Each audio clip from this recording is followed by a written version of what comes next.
fate of Rise hangs in the balance right here. Super kick into the chair.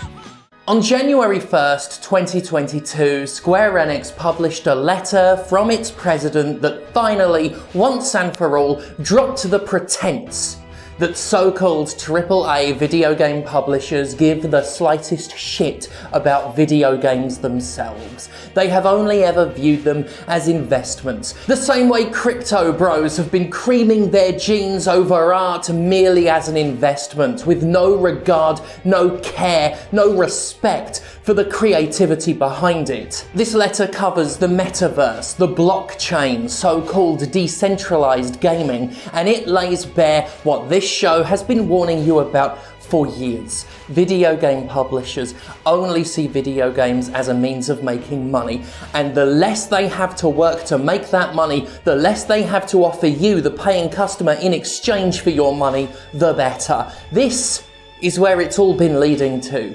Microtransactions, DLC, season passes, excessive pre-orders, multiple special editions, loot boxes. It's all brought us to this dance, folks. And we're all about to do the two-step to the funeral dirge of video games as a creative, artistic, respectable outlet. Certainly, if the likes of Square Enix, an increasingly despicable, cynical company, have their way. Square Enix has long had the mindset of a grotesque hack, but make no mistake, it reflects everything that video game publishers have been working towards in the mainstream space. If anything, I have to thank Square Enix for justifying years of my coverage of this industry's sickening behaviour. So without further ado, let us go through that letter, piece by gruesome piece, and tear it to the shreds, to the ribbons it deserves to be. Thank God for me. I would like to begin by wishing everyone a happy new year. Yeah, well, why are you about to fucking ruin it then? The Metaverse was a hot topic in 2021, inspiring a lively global conversation, first about what the Metaverse is, and then about what sort of business opportunities it presents. Against this backdrop, Facebook changed its name in October to Meta, serving as evidence that the concept is not a mere buzzword, but here to stay. The Metaverse garnered so much attention that 2021 was dubbed the Metaverse year. And don't I fucking know it? Metaverse. I might have to dedicate an entire video to just how sick already I am of hearing the word Metaverse. What does it even really mean? I don't know, because every time I try and look into it, my eyes glaze over and I spew liquid shit out of my own mouth. I'm trying to vomit and crap at the same time in sheer disgust, and my inner workings completely rewire themselves out of an inability to adequately eject as much poison out of my body as possible to make room for the toxic filth I'm reading online day after fucking day. Anyway, near as I can tell, the Metaverse is just basically Ready Player One, and the last thing we need on this planet is more Ready Player fucking One. According to USA Today, the Metaverse is a combination of multiple elements of technology, including virtual reality, augmented reality, and video, where users live within a digital universe. A case of corporations having already segregated the real world into individual little fiefdoms, where they monetize the fuck out of everything, and needing to make up an entire new world to do it in. Anyway, back to the letter. I attribute this in large part to advances in extended reality, XR technology, the increasing prevalence of the cloud and 5G, more sophisticated blockchain technology, and other technological evolutions that have taken place in a variety of fields over the past several years. Do you remember the anti-capitalist themes in Final Fantasy VII? Do you remember how Shinra's supposed to be bad? That is because these advances are giving rise to services that fall under the Metaverse umbrella. Add an unrelated picture of the Umbrella Corp logo. The Metaverse will likely see a meaningful transition to a business phase in 2022. I had a more more meaningful transition, you pricks, with a wide range of services appearing on the scene. As this abstract concept begins to take concrete shape in the form of product and service offerings, I am hoping that it will bring about changes that have a more substantial impact on our business as well. And ain't that the rub? Another term that gained quick currency in 2021 was NFT, or non-fungible token, or nasty fucking thing as we call it around here. The advent of NFTs using blockchain technology significantly increased the liquidity of digital goods, enabling the trading of a variety of such goods at high prices and sparking conversations the world over. I see 2021 not only as Metaverse Year 1, but also as NFTs Year 1, given that it was a year in which NFTs were met with a great deal of enthusiasm by a rapidly expanding user base. Enthusiasm, disgust, same difference really. However, we do observe examples here and there of overheated trading in NFT-based digital goods with somewhat speculative overtones, regardless of the observed value of the content provided. This, obviously, is not an ideal situation, but I expect to see an eventual right-sizing in digital goods deals as they become more commonplace among the general public, with the value of each available content corrected to their true estimated worth, and I look for them to become as familiar as dealings in physical goods. Right, we've already torn into the game industry's embrace of NFTs in a previous video, but just to quickly recap, they're disgusting. NFTs are fucking disgusting. They're literally fucking nothing. You're spending an obscene amount of money to own a receipt that says you own something that you don't actually fucking own. I've seen so many self-defeating arguments in favour of NFTs that simply describe them as the scams they are, including Peter fucking Molyneux, that snake oil salesman, that liar, that cheat, that utter fucking His own NFT game is literally a pyramid scheme. We've already seen that crypto bros like to scam each other, that this is a speculative market designed to enrich those who get in first or those who already have tons of cash, while everyone else will only get conned out of their money. NFT bros buy their own artwork to falsify the value, they rip each other off. They steal each other's apes. And my god, just how fucking artless NFTs are. These apes are fucking hideous and they're everywhere. Pogs had better artwork and Pog artwork was fucking shit. Except the robots on the surfboards, they were pretty cool. NFTs take people's artwork without permission. Crypto stuff is literally harmful to the environment. The real one, not this metaverse crap. The one positive you could say about these non-fungible tokens is that at least the dicks perpetuate them are often honest enough to admit they don't give a shit about art and media. They see everything as an investment. They don't see any worth in anything that they couldn't potentially make exponential money from. And you see some of these charlatans claiming there are certain things that just weren't possible before NFTs came along. Like the prick who said it was impossible to show your status online before NFTs came out. Funny, crypto bros don't need NFTs to display their statuses as fucking turds. Then there are those that claim, well, you couldn't sell digital goods, you couldn't sell in-game items, for example, before NFTs, even though Team Fortress 2 has been a thing for years. That's how Ubisoft, the sex abuse company, tried to market Ubisoft Quartz. Oh, you can have a hat in a game. You've never been able to have that before, have you? Shut up! Back to the letter. To address these changes in our business environment, the medium-term business strategy that we unveiled in May 2020 identified AI, the cloud and blockchain games as new domains on which we should focus our investments. And we have subsequently been aggressive in our R&D efforts and investments in those areas. In the AI space, we established Square Enix AI and Arts Alchemy Co-Limited AI plus AA in March 2020 to pursue development efforts in the wider field of entertainment AI, rather than being constrained by traditional concepts of gaming AI. Gaming! That thing that you're in the business of making. I know you've decided that's a constraint now. Just so telling. The firm's R&D efforts focus primarily on natural language processing, world models, and simulation technology. These efforts will help us develop the games that we release into the world and enhance their overall quality, but that is not all. I wish it was. By incorporating the output of these R&D efforts into virtual avatars and elsewhere, we plan to apply that output to a wide variety of content and provide the relevant technology to other companies with a view to leveraging these R&D efforts across our entire digital entertainment business. Blah, blah, blah. We're exploring potential efforts in the cloud space from two primary perspectives, the first being leveraging cloud technologies to distribute content, and the second being developing content that offers customers new forms of excitement enabled by the cloud's attributes. More telecommunications infrastructure is being built, as exemplified by expanding 5G coverage. Devices are also making performance gains. As these trends continue, I believe that the content we provide will become more accessible, making it more likely that our customers will discover enjoyment as we gain new touch points with them. Discovering enjoyment.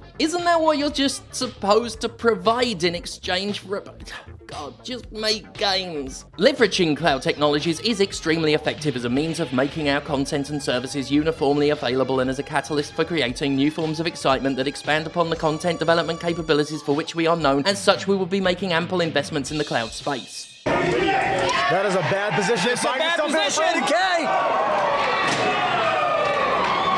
This has gotten violent in a hurry. Brandon K now asking. Lastly is blockchain games. Be they single-player or online games, games have traditionally involved a unidirectional flow whereby creators such as ourselves provide a game to the consumers that play them. Imagine that! Wouldn't that be nice? By contrast, blockchain games, which have emerged from their infancy and are at this very moment entering a growth phase, that's one way to describe shit games that rip off art, are built upon the premise of a token economy and therefore hold the potential to enable self-sustaining game growth. Yeah, that's just repackaged microtransactions. The despicable, manipulative, abusive, exploitative shite that you've been pushing for nigh on 10 years now. The driver that most enables such self-sustaining game growth is diversity, both in how people engage with interactive content like games and in their motivations for doing so. Advances in token economies will likely add further momentum to this trend of diversification. I see the play-to-earn concept that has people so excited as a prime example of this. I realise that some people who play to have fun and who currently form the majority of players have voiced their reservations toward these new trends, and understandably so. However, I believe that there will be a certain number of people whose motivation is to play to contribute, by which I mean to help make the game more exciting. And there you go, folks. The mask ripped off to reveal the eldritch, befanged, carnivorous, perpetually slavering, ravening face hiding underneath. Play to have fun, in quotes, almost sarcastically, almost insultingly, presented as if the very idea of purchasing an entertainment product to be entertained by it is so old-fashioned as to be mockable. A concept with numbered days to be replaced by the propagandistic good citizen lie of play to contribute. It's like Black Mirror's 15 million merits. They want you to work. Because it's not enough that the average human being has been coerced, under threat of homelessness and starvation, to spend the vast majority of their lives working for the enrichment of the executive class. They want to turn your private time into labour as well. Your escapism from the daily grind into a daily grind. I said many years ago that corporations don't want to just own everything, they want to dominate everything. I've said for many years that corporations don't just want some money, they want all of the money in the world, every conceivable penny. And it's not just that.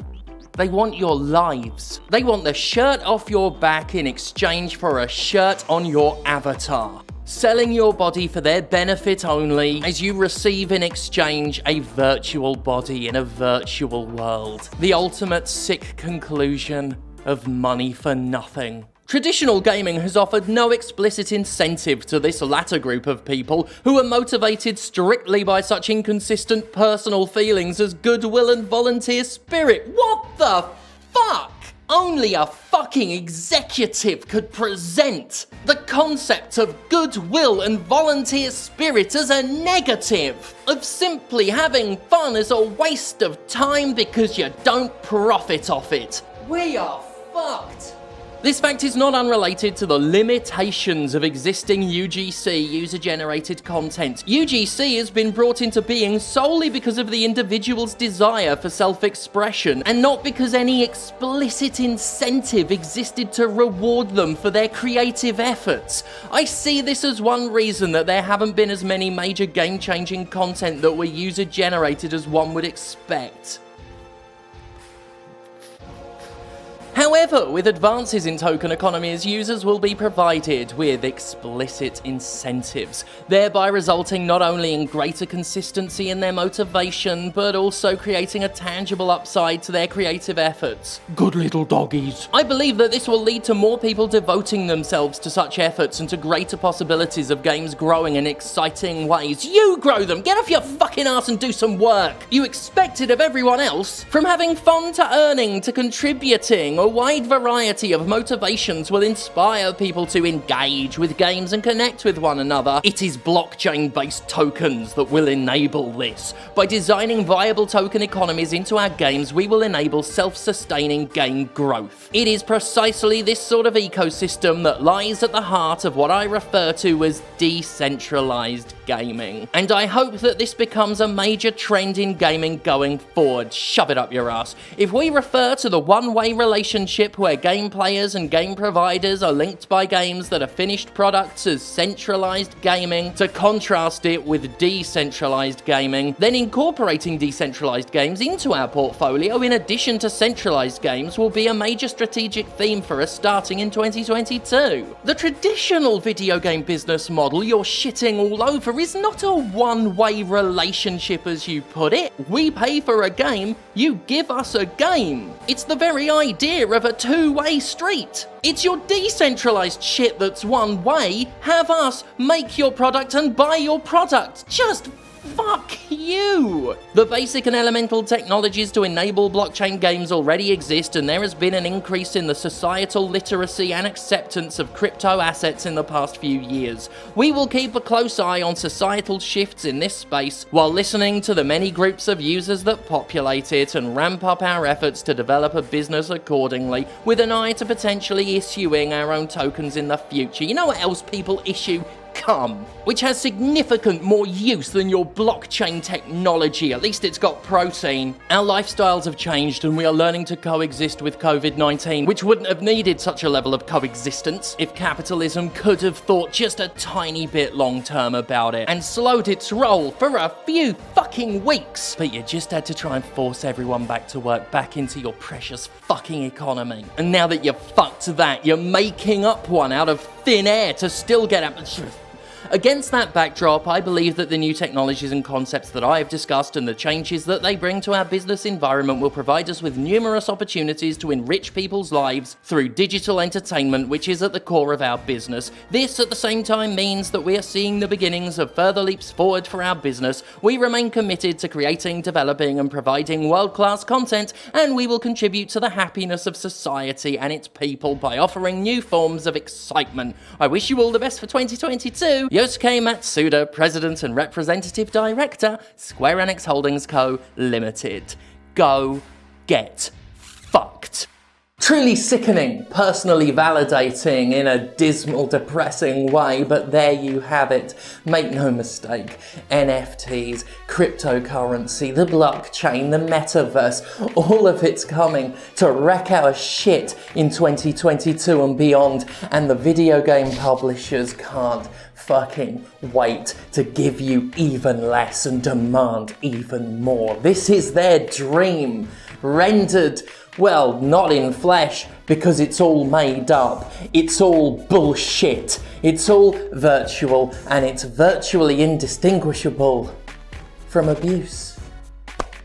Speaking of abuse, fuck the British Broadcasting Corporation. In fact, you can make your voice heard, because I don't know if you have heard, but it has been engaging in a transphobic hate campaign across the UK, inviting hate campaigns like the LGBT Alliance to talk to them, platforming Lily Cade, an adult performer who went on a vicious, terrifying, unhinged, murderous screed about how she wants to hang trans people. Friend of the show, Podquisition co-host and Jimquisition subtitler Laura Kate Dale will be among those who are at British Broadcasting House on January 8th to protest the BBC's bigoted coverage of trans lives. Bear in mind they're running reduced service on the trains to Victoria, so if you do go along there may be a diversion there, but the actual protest is fully accessible, so if you have accessibility issues that shouldn't be an issue. So January 8th, when is it?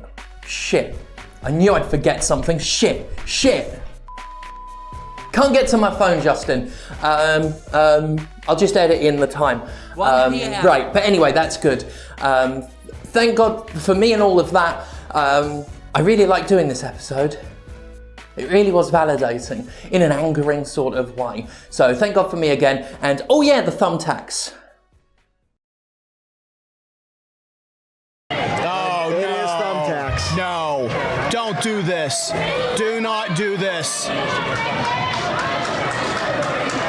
Thousands of thumbtacks littering the ring right now.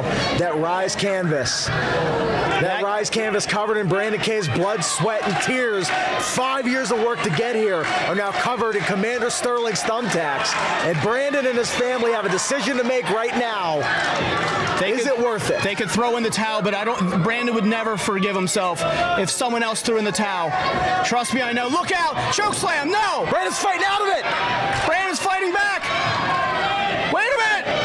Face first! Oh my God! Oh!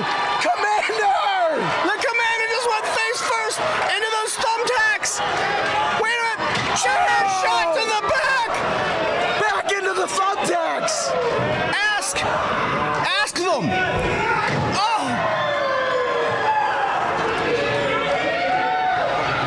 Brandon has to tell the official when to ask, and I don't think he's ready for this to be over. Is the Commander gonna quit?